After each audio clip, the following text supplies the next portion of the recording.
সংযুক্ত আরব আমিরাত সরকার অবৈধ গৃহকর্মী নিয়োগের জন্য ৭৭টি ওয়েবসাইট বন্ধ করে দিয়েছে।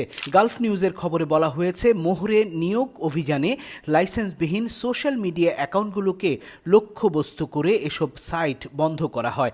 সরকারের তরফে বলা হয়েছে, সামাজিক যোগাযোগ মাধ্যমে থাকা অ্যাকাউন্টগুলির গৃহকর্মী নিয়োগ কার্যক্রম পরিচালনার জন্য প্রয়োজনীয় লাইসেন্স ছিল না, যা দেশটিতে স্পষ্ট আইনি লঙ্ঘন।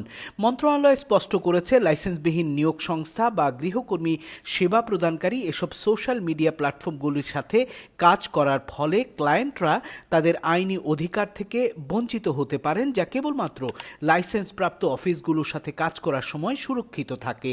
মোহরে নিয়োগকর্তারা দেশটির জাতীয় ও আবাসিক পরিবারগুলোকে শুধুমাত্র লাইসেন্সপ্রাপ্ত এবং অনুমোদিত গৃহকর্মী নিয়োগ সংস্থার সাথেই কাজ করার আহ্বান জানিয়েছে।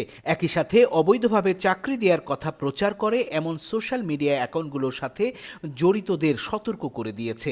সংযুক্ত আরব আমিরাতের শ্রম সম্পর্ক নিয়ন্ত্রণ আইন মোহরে থেকে প্রয়োজনীয় লাইসেন্স না নিয়ে গৃহকর্মীদের চাকরি দেওয়ার মতো কাজ কঠোরভাবে নিষিদ্ধ করেছে।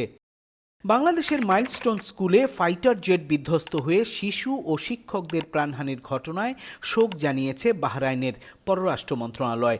দেশটির দৈনিক দ্য ডেইলি ট্রিবিউনের খবরে বলা হয়েছে, দেশটির পররাষ্ট্র মন্ত্রণালয় বাংলাদেশে স্কুলে যুদ্ধবিমান ভূপাতিত হবার এই ঘটনার খবরে গভীর শোক, সমবেদনা এবং সংহতি জানাচ্ছে বাংলাদেশের মানুষকে। যেই দুর্ঘটনায় শিক্ষার্থী ও সাধারণ মানুষের মৃত্যুতে বাহরাইনও সমব্যথী বলে জানিয়েছে। খবরে আরও বলা হয়েছে, বাহরাইনের সরকার এই ঘটনায় বাংলাদেশ সরকারের কাছে শোক জানিয়েছে। একই সাথে বাংলাদেশের মানুষ, নিহতদের পরিবার, স্বজনদের প্রতিও সর্বোচ্চ সমবেদনা জানাচ্ছে। আহতদের দ্রুত সুস্থতাও কামনা করেছে বাহরাইনের পররাষ্ট্র মন্ত্রণালয়। কুয়েতের ওয়ার্ক ভিসা জালিয়াতির ঘটনায় ৩ জনকে গ্রেফতার করেছে দেশটির পুলিশ। এই ঘটনায় ২৯টি কোম্পানি এবং ৫৬ জন কর্মীর অবৈধ কার্যক্রমের ঘটনাও উন্মোচিত হয়েছে।